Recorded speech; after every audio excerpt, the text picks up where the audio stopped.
and gentlemen, welcome to Field of 68's last call. Do you think that you could take down a black bear? No, hell no. I'm going to try. The first person that's going to die has got to be one of the black guys. So. Cold cuts, they suck. Are Taylor Swift and Travis Kelce going to get married? Hell no. Here we go. It's last call.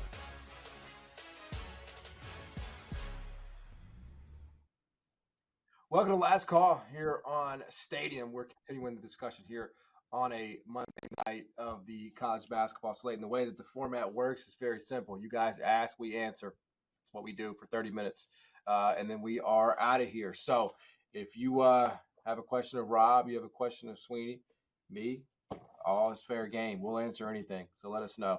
I like starting here. We should have hit it. We ran out of time on Sirius. But Mississippi Valley State won their first game of the season. I believe they were previously 0-27. So, guys, do we now put them straight through to the Final Four? Yes. Yes, they're about to get hot. Don't let them get hot. What's the saying, Yes. John? Don't let me get hot. Do not let That's me get right. hot. That is what that's what Mississippi Valley State is saying right now in their locker room. Let the Devils cook, man. You know? Delta Devils, man. No, in all seriousness, like I am happy that they were able to go out and get this win, because going through an entire season without winning a single game has to be a brutal, miserable experience. And for a group of players that went through what they have gone through this season in terms of the travel schedule to be able to help fund that athletic department. Remember, this is one of the teams that didn't play a home game until January 6th. They played their first 13 games of the season on the road because that program needs to get those buy game checks coming in so that the athletic department is able to operate at a certain level. So their last home game of the season was tonight. It was against Prairie View A&M. Their last 3 games of the year are on the road. They got the win they needed. They are not going over on the season. So I'm happy for them, man. Congrats to the Delta Devils. Time to start a winning streak. That's it. Yeah. 2 in a row, baby. 2 in a row turns into 3, 3 turns into 4, and all of a sudden you're the hottest team in the SWAC heading into the SWAC tournament. Yeah, man. One in I mean, it sucks to be Prairie View. I got to tell you. I mean, nobody wants to be that team. It's like, remember when the Pistons had like their whatever it was, 17-game losing streak, you know, nobody wanted to be the first, but in the end nobody really remembers that, right? Like somebody lost to Detroit Mercy. I don't remember who it was. Do you guys? You know, you just move on. It's okay. Sean Paul's favorite IUPUI. I mean, come on. Oh, okay. Was that who it was? IUPUI, second to last team in Ken Palm. Anyway, life will go on for Prairie View as well. I know it's hard right now, but it gets easier. All right. Fly says, you guys mentioned RJ Davis. Who's your first team All-Americans right now? Rob, go ahead. Knock that one out first. Ooh. So I have 4 of them, right? And I haven't decided who I would slide into the 5th spot yet. The 4 for me are Jamal Shed, RJ Davis, Dalton Connect, and Zach Edey. And that 5th spot is one that is a little bit more difficult to kind of figure out than I think people give it a lot of credit for. I wanted to go with Kevin McCullough there, but Kevin McCullough's been so banged up recently that he kind of is not he's not the player that he was at the start of the season. So I don't know who I would go in that 4th spot. Sweeney, you got anybody for me? You got anyone you can put in there?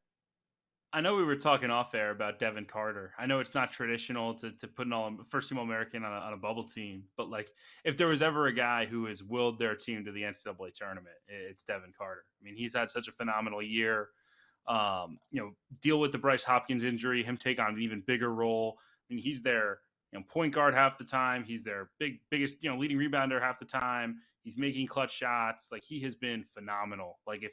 If this was a most valuable player award, I think certainly he'd be in the mix. Otherwise, I could see Tristan Newton. I could see Mark Sears. I could see Janai Broom. I could see Kyle Filipowski. I think you can make a case for a bunch of guys. Deron Holmes at Dayton, I think, would be a guy you could consider just in terms of overall impact on his team. But yeah, I like your 4 and give me Devin Carter as my 5th. I like the Devin Carter call, and I'm just going to give the stat that I gave you guys as well. According to Hoop Explorer, which is a website that allows you to be able to do things like determine efficiency margins with on-off splits, which basically is KenPom numbers from when a player is on the floor versus when a player is off the floor. When Devin Carter is on the floor, Providence is the fourth best team in the Big East. They are closer to Creighton than they are to Seton Hall. When he is off the floor, they are the second worst team in the Big East. They are worse than Georgetown is, and they are closer to being DePaul than they are to being Georgetown. So Devin Carter takes Providence from being a team that could, in theory, be like a contender for a Big East tournament title, probably not a Big East title, but a Big East tournament title, to a team that it's a miracle if they can find a way to beat anybody in the Big East that isn't named Georgetown or DePaul. That's how impactful he's been. Is it cool if I give my 5? No. So at starting guard, I've got Caleb Love. Then at the 2 guard, I've got Caleb Love. And then at the 3, I've got Caleb Love. At 4, I've got Caleb Love. And then just for a little bit of variety, at the 5, I've got Caleb Love. So that is my All-American, my first team All-American group. I mean, obviously I know it's going to cause a lot of debate, in the field of 68 ranks, but I'm standing by it. So you guys are just going to have to deal with it. Rob, which UConn assistant gets a head coaching gig first? From Jacob. Ooh, that is a really good question. I'm surprised that we are in the year 2024 and both Kamani Young and Luke Murray are still there. I think that my guess is that it would probably be Luke Murray. Kamani is the associate head coach right now, and he's making a little bit more money than Luke is, according to my understanding of the situation. And the number that he is making is going to be more than a lot of the low to mid-major jobs that he has been kind of in the mix for in the past. So being in a situation where you could be the associate head coach at a program like UConn that is rolling the way that it is rolling, making the money that he is making, I think that it would need to be a very attractive head coaching job offer to be able to take it. Whereas Luke Murray, honestly, Sweeney, maybe you can shed some light on this for me. I don't understand why he isn't more of a trendy name, because of the way that he can kind of put together scouting reports, and because of the basketball acumen, and because of the recruiting stuff that he does, because of the simple fact that being able to say that, like, Bill Murray's son is on this roster, is on our coaching staff, and Bill Murray is at our game. Like, I feel like that is something that would be appealing to the people that make hiring decisions, right? And I think it's because he's not like, I think he actively is against being a self-promoter, right? And I don't want to say that he's doing perfectly fine in his career as a basketball coach, but I think that that's probably why he hasn't gotten to the point where it's like, every single media person in the country is sitting here saying, Luke Murray, Luke Murray, Luke Murray, Luke Murray. You know what I mean? Like, I feel like it would probably be him, to answer the question that Jacob asked. Yeah, I think Luke is a little bit easier to peg for more jobs. He's been more places. Like you could give him a Midwest job and it would make more sense. Whereas I feel like Kamani, a lot of people will label him, you perfect job, perfect guy for a Northeast gig. But like, okay, like if you can only take an A10 or better, then how many of those jobs are really out there for Kamani to go get? I think both guys are obviously very qualified, done a phenomenal job. For Dan Hurley have been a big part. I think we, in general, in the media sometimes overlook the value of assistants, right? You look at the success of, a Tommy Lloyd, a Jerome Tang, right? Like, not to say that most assistants do that, right? There's more failures than successes, but there's more failures than successes with every hire. And I think those guys have shown like the impact that they have on a staff when you have basically 2 head coaches on the staff. And I think, when we talk about Dan Hurley's success at UConn, we should talk about the success of Kamani Young and the success of Luke Murray and the success of having Tom Moore on the staff and guys who've just been around it. So I think both guys will be in the mix. I would tend to agree with you, though, that Luke is probably more likely this cycle. I really loved Lost in Translation. That was a big one for me back in the day. I thought Bill was great, that one.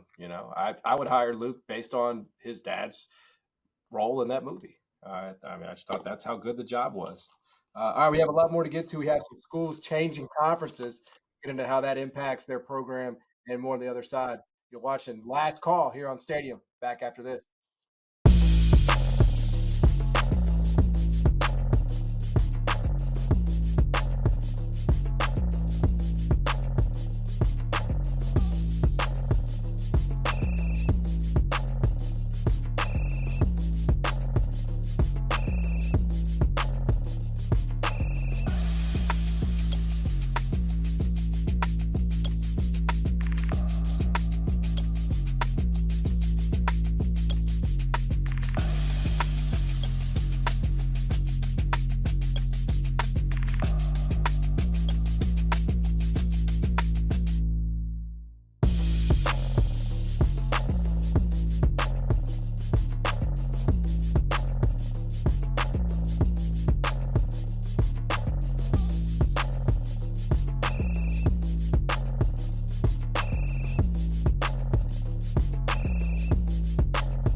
Welcome back to Last Call here on a Monday. We're here on Stadium. I'm John Martin, joined tonight by Kevin Sweeney and Rob Doster. You got questions, send them in. We will get to them in the order that they are received. It's the way it works. We don't skip any questions unless we run out of time.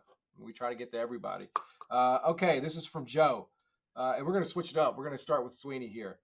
What do you make of UMass heading to the MAC from a basketball perspective?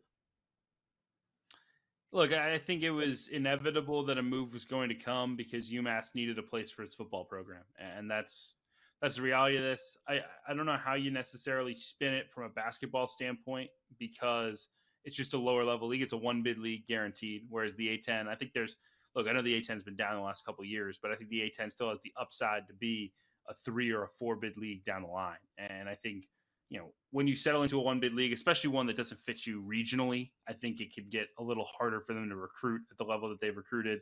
Sure, for Frank Martin, it's a tough situation. Obviously, going from a national league to one that you play in Toledo and Northern Illinois. No disrespect to them, it's just different. But I will say this, right? Like UMass has struggled to break through in the Atlantic 10 for a long time, and so instead of being the 8th or 9th best program in that league, like they're going to walk into the Mid American and be top 2 or 3. And if they continue to invest in basketball the way that they have, obviously that's no guarantee. But if UMass is committed to being good at basketball, and it's just we have to be in the Mid American because we need a football place, like they have a chance to run that league. And if they run that league, you're all of a sudden in the NCAA tournament instead of spinning your wheels every year in the Atlantic 10. So I think there's maybe some upside in that regard where, all right, the auto bid's there for you. You can run it, but I do think it's going to be harder to recruit higher level players, especially in the Northeast at UMass, if you're playing against Toledo and Kent State instead of URI and Fordham and St. Joe's and George Washington and and obviously Dayton and VCU and brands like that. Can we just separate basketball and football already? Can you just let the football teams go and do whatever they want to do and let basketball be basketball and let all the other sports be all the other sports? Like the idea that we've completely blown up the college sports ecosystem because all these schools are trying to chase that football bag is just it's bonkers to me. Like the perfect example of this is UConn, right? Like they chased the bag at the American to try to go be this great football program and make all this money playing football, and they managed to turn themselves into a dog shit basketball program. And the only reason why they were able to come back was the only reason they were able to get this basketball program back to where it wanted to be is because the Big East let them come back. And now look at where they are. And maybe they're not making millions and millions and millions and millions and millions of dollars, but they are what they are supposed to be. And that is one of the best basketball programs in all of the sport, right? And the idea that UMass is not going to be playing Atlantic 10 basketball is insane to me. And the idea at the same time that the Pac-12 is no longer going to exist is insane to me. The idea that we're blowing all of this stuff up, this is structure that we've built just to appease a bunch of guys that want to put the Big Ten and the SEC into 30-team conferences and just let them all beat the hell out of each other all season long to make the almighty dollar playing football. Like, it just pisses me off so much. And I said this the other day, like when it comes to expanding the tournament, the people that make the decisions to structure the sport, to structure college athletics, to be able to build the product that we as fans are going to be consuming for the next 50 years, they don't even like the damn sports that they're watching. They're not fans. They're worried about, how can I make the most money for this guy? How can I make the most money for this league? How can I keep the most money in this university that already has $1 billion endowment? Like, what the hell are we doing, man? You're blowing it all up. You're taking something that was great and special and that people tuned into, that the product and the soul of it, and you're just ripping it out to try to make some more money. And eventually what you're going to do is you're going to turn people away from what you're actually doing. Like, college athletics is good. There's already fans that are going away from sports. Like, my son is the only one of his friends that will sit around and like watch sports all night. The rest of them are like doing stuff on tablets. They're playing Roblox. They're playing Switch. They're playing Mario. They're doing all this other stuff. They're not just sitting there watching sports like we did growing up. They're not waking up in the morning and turning on Sports Center because that's all they can do. Like, they're addicted to sports like we were growing up. Like, it just, you gotta, I don't know. I feel like you need to actually have like actual fans of the sports and actual fans of these teams help making some of these decisions, because otherwise, who are you doing it for? A TV audience? How many people are going to tune in to watch a UMass football game? Seriously, how many people are going to do that? There's not that many. And I know a lot of UMass fans. I grew up in the state because it's a Tuesday night. Yes. That's why. And they're going to gamble on it. Yeah. Yeah, like it's a Tuesday night match, like, so that's why. And I agree with everything you're saying. Like, it's unfortunate, like, it's ridiculous that basketball is the sacrificial lamb here, but it's the way it's always been, and it's the way it's always going to be. I don't think for example, I don't think if the MAC, if they just played their games on Saturdays like everybody else, like, there's nothing attractive about the MAC. But what does attract you is, like, you get that standalone night on ESPN on Tuesday and Wednesday. That's hard to say no to for football, man. If you're trying to be credible in that arena, which they clearly are, I'm not saying they'll be successful. How many times are they going to put UMass? How many action games do you get? What do you get, like 6 or 7 a year? How many of those games are going to go to UMass, to the new team coming in? Well, yeah, look, it's not going to be that many, man. I agree, but obviously they did the math on it. They did the math on what they're going to get out of this versus, staying in the A-10. So, and staying independent, more importantly, with football. So I think that's just sort of the rub there. But, I agree with what you're saying. I do think we need more people that actually care and have some passion about the stuff that we're talking about here and the decisions that are made. All right. From Ticket, Sweeney, which conference tournament will be the best one this year? Whew, that's a tough question. I think the Big East, look, obviously everyone loves the Garden, but I think the presence of all these bubble teams, we talked about St. John's potentially being right around the cut line. Butler could certainly be right there. Providence and Seton Hall aren't safe. Villanova's lurking, right? And then you have the storyline of, potential UConn Marquette rematch, UConn trying to get revenge in that building. Creighton obviously trying to break through and win the league, right? Like, I think the storylines write themselves with the Big East tournament. Obviously, it's in a special venue, and I think it's going to be a blast. Rob, the answer is always the Big East tournament. And we had this argument last year, John, and we don't need to rehash it all the way. But I feel like, no, in all seriousness, like, I feel like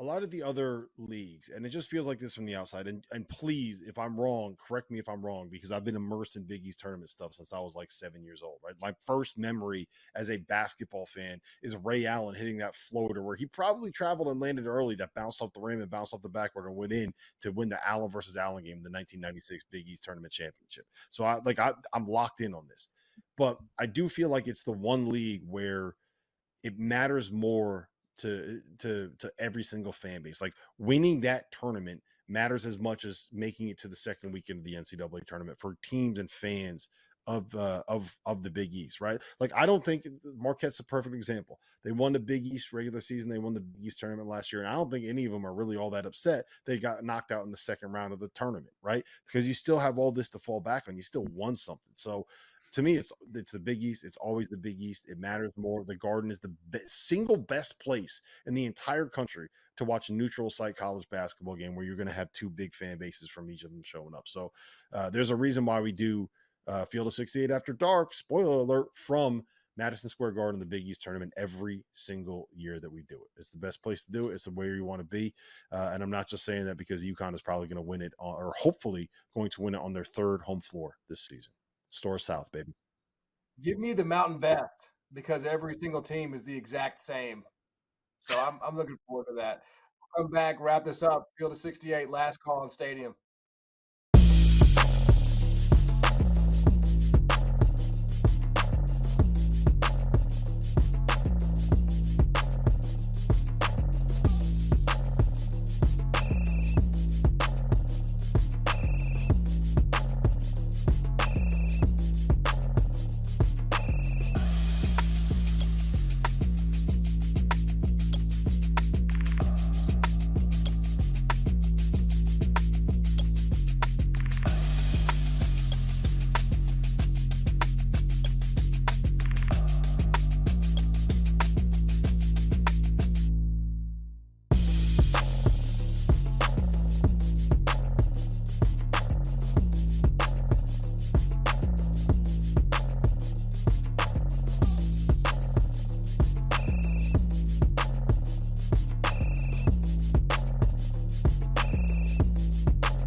All right, welcome back to Last Call here on Stadium. A few more to get to before we get you out of here on a Monday night.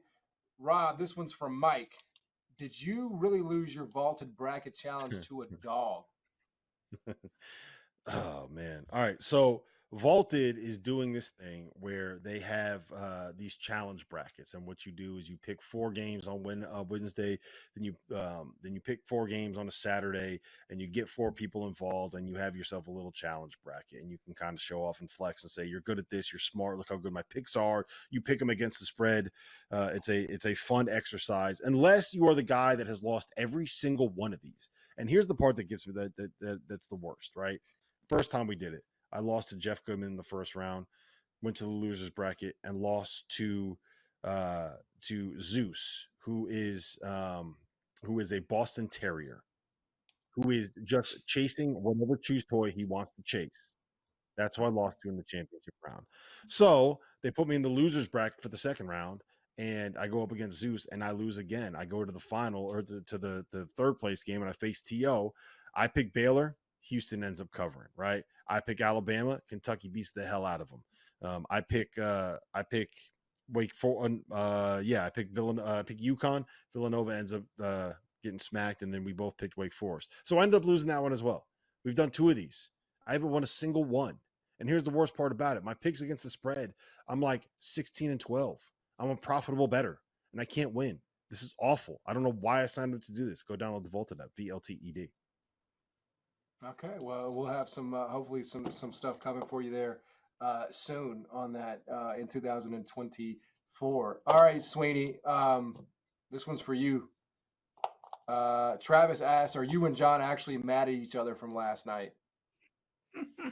I'm not mad at John Martin. I disagree vehemently with his takes, but I'm not mad at the person. So yeah, I mean, I think it's like we lose that, right, in discourse in 2024. It's like everything has to be so angry, and we can't just, and I thought that like we had that discussion for however long we had it, 10 minutes, and like it was never ad hominem, right, as they say. So I think that's the hard part in 2000. Yeah, you don't want to do the ad hominem attacks, right? You don't want to attack the arguer. You just want to attack the argument. but nobody does There that you in America in 24. It's just like forget the argument. Let me just go straight to the person saying it. That's what it boils down to, and that's not at all what we did. So I was proud of Look, the way we held up. No, there's no hard feelings look at at the all. I field mean, of 68. Look at the field of 68 bringing back rational discourse to America. Look at us. yeah, it's like and it was perfectly lively, and it was perfectly. And again, Rob, and this is true for you too. Everybody on this panel reserves the right to be categorically wrong. Every single person reserves that right. And Rob, you exercise it quite a bit, and Sweeney, you exercised it last night. I mean, I think that's the beauty of it, Rob. The network you've created. No, man. Look, what does everybody love doing, right? They love sitting at a bar, watching a game, arguing about sports with your friends. Like that's what you want to do, right? That's your happy place. And if we can kind of create that here, like that's the whole goal. Is we just want to argue about college basketball. That's all I want to do. Is I want to argue with people about college basketball. I want Kevin Sweeney to tell me that he is allowing certain teams to really have a chance to win a national title, right? Did he allow Memphis to have a chance to be able to win the American championship this year? Did he allow Not South allowed. No Florida? chance. I don't think he gave Not him allowed. permission. Nobody's allowed except Dusty May and the Florida Atlantic Owls. That's it. It's too late now. It's South Florida. I know nobody gave those guys permission. They just went out there and took Not it. allowed. One of the best jobs in all of college basketball. You're right about that. Okay, one more. Rob, favorite fast food burger from Nick. I'm not a big fast food burger guy. If I'm going to get fast food, I'm going to get Taco Bell. I can't even remember the last time I went to go get like a McDonald's or a Burger King or something like that. Taco Bell, man. I was gonna say Five Guys would be my burger choice if I was going fast food burger. I would endorse the Taco Bell thing though. Nothing like a. Does Five Guys count as fast food? Like, does that count as fast food to you? Yeah, I mean it's fast casual. I don't know if it's fast food. It's right on the border. Yeah. I think it's fast food's got to have a drive-through. Five Guys doesn't have a drive-through. I think Five Guys has drive-throughs. So I think it definitely on the side of the building. Five Guys does not have drive-throughs. I think the one in Memphis has a drive-through, bro. That makes a lot of sense, actually. That makes a lot of sense. That might not be Five Guys. That might be like five dudes. We got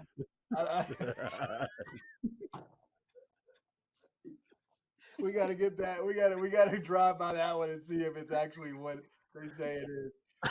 Anyway, that's going to do it for us tonight on Last Call. John's favorite other restaurant is called the Out and In Burger, right? That's right. You got to check, man. You got to look twice.